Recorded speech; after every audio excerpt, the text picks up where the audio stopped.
प्यारे, सनातन तो सनातन है। पढ़े लिखे लोग इस बात को समझेंगे।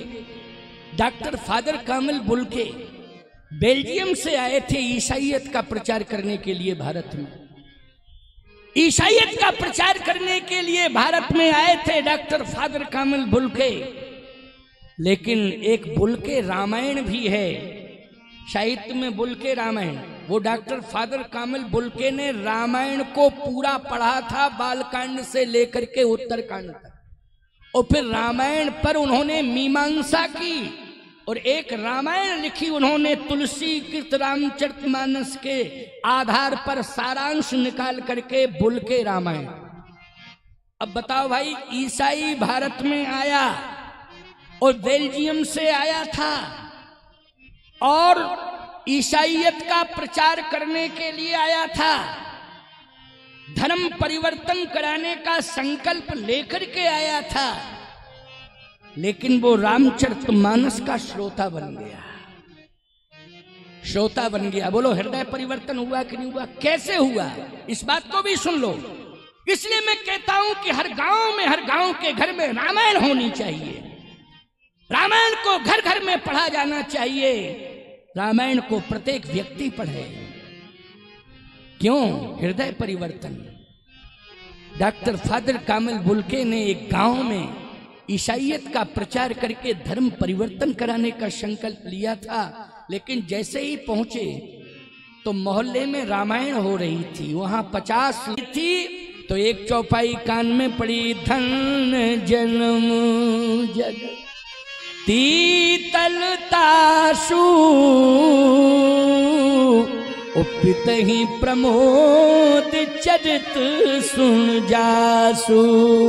प्रात काल उठ के रघुनाथा,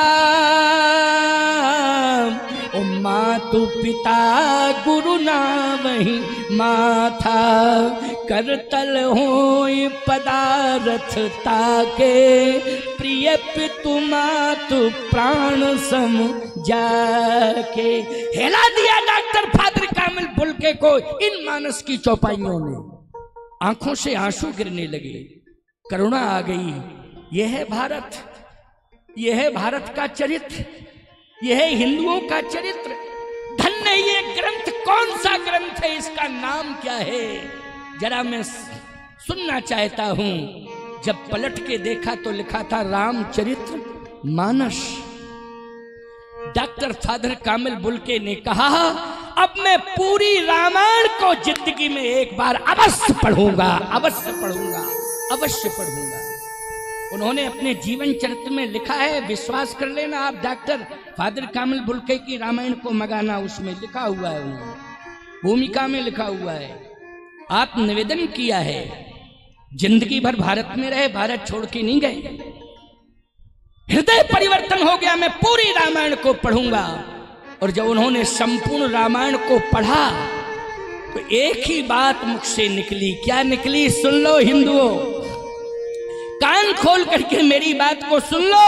और पूरी दुनिया में मेरा संदेश जा रहा है, केवल आगरा जिले तक सीमित नहीं है, केवल प्रदेश तक मेरी वाणी सीमित नहीं है, केवल देश तक मेरी वाणी सीमित नहीं है, मेरी वाणी पूरी दुनिया में जा रही है। अगर तुमको संतान के द्वारा, दुनिया वालों, अगर संतान के द्वारा बुढ़ापे में तुम्हें सुख चाहिए तो भारत में आ जाओ और रामायण को एक बार पढ़ लो। अपनी संतान को रामायण पढ़ा दो, बुढ़ापे में तुम्हें संतान के द्वारा सुख मिलेगा। संतान के द्वारा तुम्हें बुढ़ापे में सुख मिलेगा, याद रखना। इसलिए मैं कहता हूं, राष्ट्रीय ग्रंथ जल्दी से जल्दी घोषित होना चाहिए। और फिर मेरा अभियान रहेगा कि ये रामायण केवल भारत तक सीमित नहीं रहेगी, पूरी दुनिया में रामायण को पहुंचाया जाएगा। हृदय परिवर्तन करने के लिए पूरी दुनिया में रामायण को पहुंचाया जाएगा। उन्होंने अंत में क्या बात कही, इस बात को सुन लो जरा। बहुत मार्मिक बात है, हृदय स्पर्शी बात है, हृदय परिवर्तन कराने में अहम भूमिका का निर्वाह कर रही है। ये बात कान खोल करके सुन लो। उन्होंने एक ही बात कही, कि मैं जिस देश से आया हूं, बेल्जियम से, बूढ़े लोगों का वहां सम्मान नहीं होता है। याद रखना, विदेशों में हम सम्मान उसे मानते हैं कि आपने रबड़ी मालपुआ खिला दिया बूढ़े को, लेकिन आपने अगर चरण स्पर्श नहीं किया और सेवा नहीं की तो याद रखना वो आपके 56 व्यंजनों से बूढ़ा परिवार, माँ बाप बूढ़े प्रसन्न नहीं होंगे। सुंदर वाणी, विनम्रता की वाणी और समर्पण, इसी से वो प्रसन्न हो सकते हैं। बोलो, हो सकते हैं कि नहीं? इसी से वो प्रसन्न हो सकते हैं। धन्य ये रामचरितमानस ग्रंथ, जहां बूढ़े माँ बाप को देवता माना जाता है, ये सिखाया जा रहा है इस ग्रंथ के माध्यम से। बूढ़े माँ बाप को इंसान मत मानो, बूढ़े माँ बाप को भगवान मान करके उनका पूजन किया जाता है, सम्मान किया जाता है। यह है रामचरितमानस। हमारे देश में बूढ़े लोगों को उपेक्षित माना जाता है, अवांछनीय तत्व। याद रखना, मैं बहुत खुली बात, अवांछनीय तत्व माना जाता है, उपेक्षित माना जाता है। इसलिए बुढ़ापे में वहाँ के लोग अपने परिवार के साथ, बच्चे बीवी के साथ बूढ़े लोगों को नहीं रखते हैं।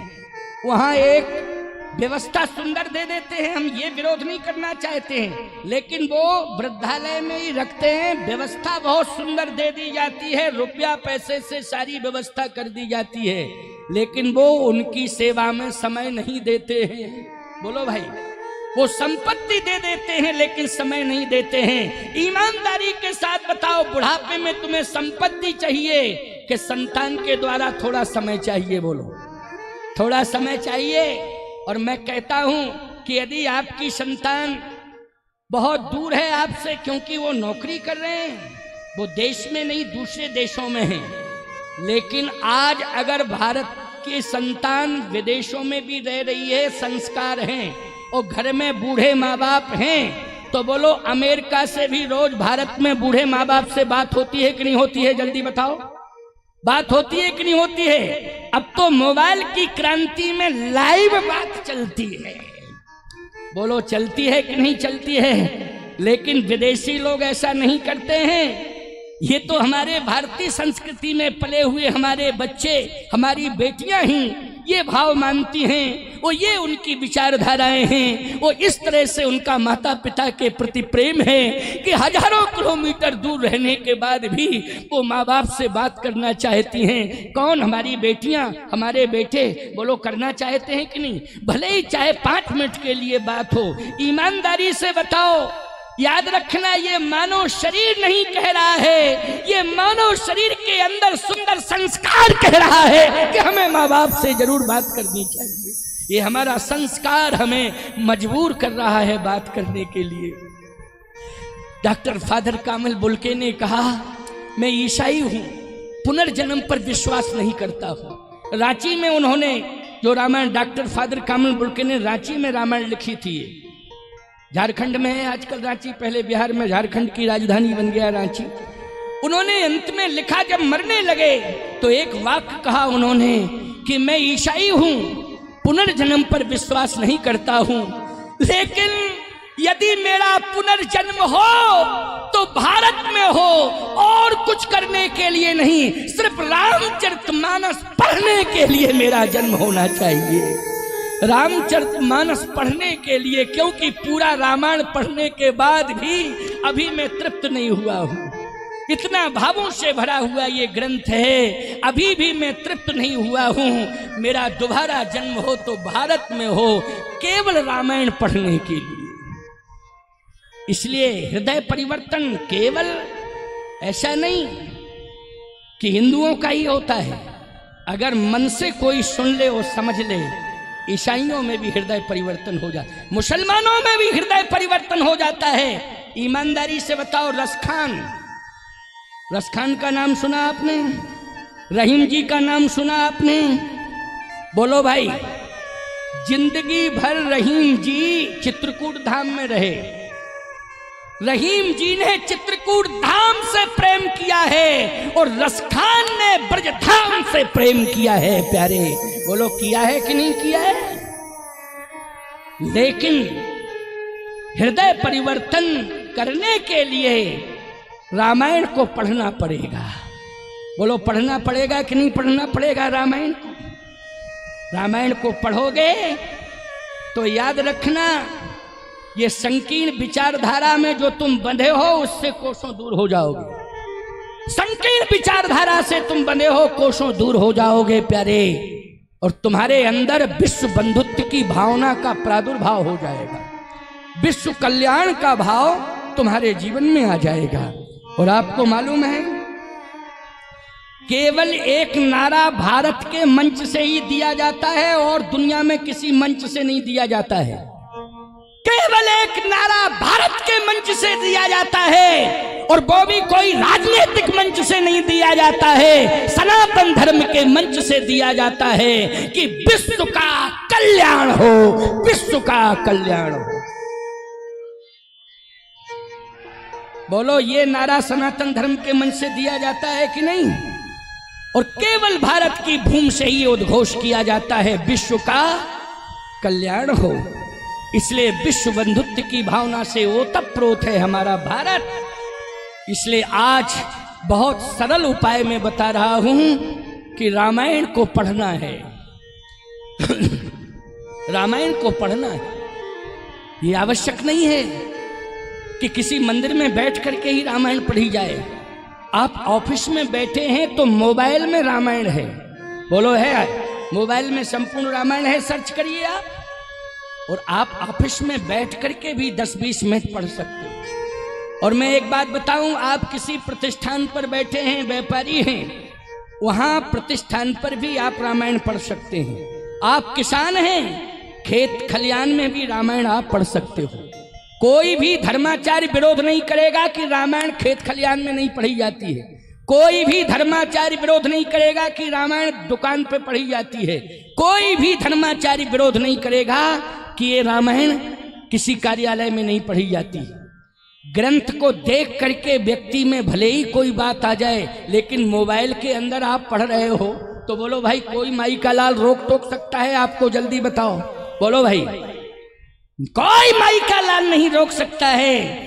याद रखना, जैसे भी बने तैसे पढ़ो, जहां भी रहो वहां पढ़ो। रामायण के अर्थ सहित 5 दोहे नित्य पढ़ो, कोई समस्या नहीं रहेगी जीवन में। किसी भी प्रकार की कोई समस्या जीवन में नहीं रहेगी। ये मैंने सार गर्भित बात आपको बताई।